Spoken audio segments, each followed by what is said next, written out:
watching News 4, watching out for you. He's been buying up land with big promises to revitalize downtrodden neighborhoods for over a decade. Now, though, News 4 Investigates has uncovered major questions about the deals the developer entered into to take millions in your tax money. And as News 4 Investigates, Lauren Traeger shows us at the center of it all, an empty lot that could cost you millions more. My house was right there. This block used to be a neighborhood. There's nothing left of the house where Paula Lotz was born and raised. I get tears in my eyes seeing it. This large, empty area, the future home of the headquarters for a federal agency.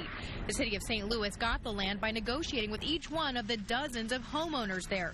Though sad to leave, Paula was satisfied with the process of eminent domain. I got enough to buy me another house. But Jim Osher isn't satisfied. He ran in the most recent Republican primary for mayor and owns the lot where the Buster Brown shoe factory used to be.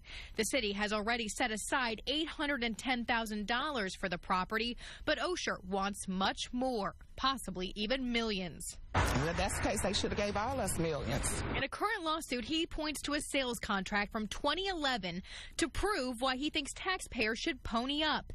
That contract between himself and Paul McKee for a price tag of $3.75 million. Like right here, right now. McKee's a very familiar name. Way back in 2003, he started buying up lots in North City for what he'd termed the Northside Regeneration Project. To date, though, he has not broken ground on any phase of the redevelopment. Some residents, I don't trust him at all. Frustrated with the lack of progress. He hasn't broke ground for anything. He hasn't put one brick in the ground. What he has done, though, is collect big tax breaks. In fact, in 2007, state legislators passed a tax credit program some people coined the Paul McKee tax credit, since even his lawyers claimed he was one of few ever poised to benefit from it. Between 2009 and 2013, documents we obtained show the state gave McKee $43 million in tax credits. This is the most difficult urban project in the country. But after learning of this contract from 2011 between Osher and McKee, News 4 started digging. Through an extensive public records request, we discovered a series of letters between the state's Department of Economic Development and Paul McKee himself. We took them to Washington University's tax law expert, Cheryl Block. They're getting these tax credits for nothing, basically. She says in the letters, the state raised some serious red flags. Do you think it smells? Yeah. I mean, that kind of a transaction when there's no real purchase price paid. The state argued that Osher and McKee had, quote, an inherently aligned interest in inflating the values of the properties. For example, the state said Osher-related entities bought one of the properties for $35,000 in 2011.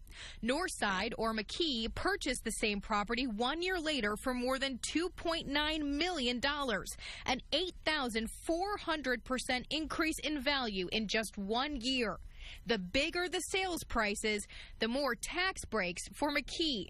And that, Block says, could be a big problem. But if on top of that, the appraisal is vastly exaggerated, that makes it smell even worse. What's more, McKee simply gave Osher both buildings back in 2015 for no money at all. That makes it suspicious.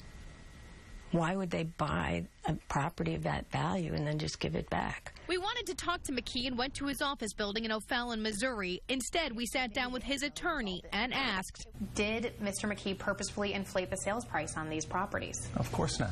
No, of course not. Paul Pericelli says McKee was shocked and disappointed when the state raised questions about the deals.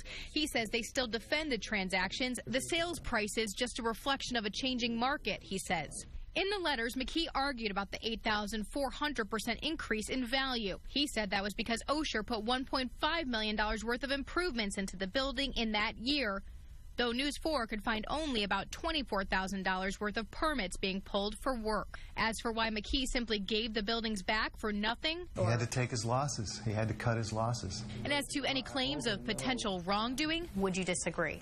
I would definitely disagree, and I think had someone thought that at the state level that would have been done a long time ago. Given the lack of progress and apparent lack of progress, it would be worthwhile to go look back at those earlier transactions. Block says it's difficult to say if there was any wrongdoing. She says even though these deals happened a few years back, a full investigation into McKee's business practices needs to happen now. And Paula agrees. We have to pay our taxes. We don't get tax breaks. So, yeah, I think they need to investigate McKee.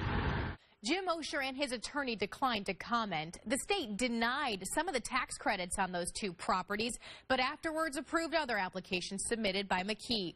He's gotten local tax breaks as well. The state declined our request for an interview about this. Cheryl Block says part of the problem with tax credits in general is the way they're written.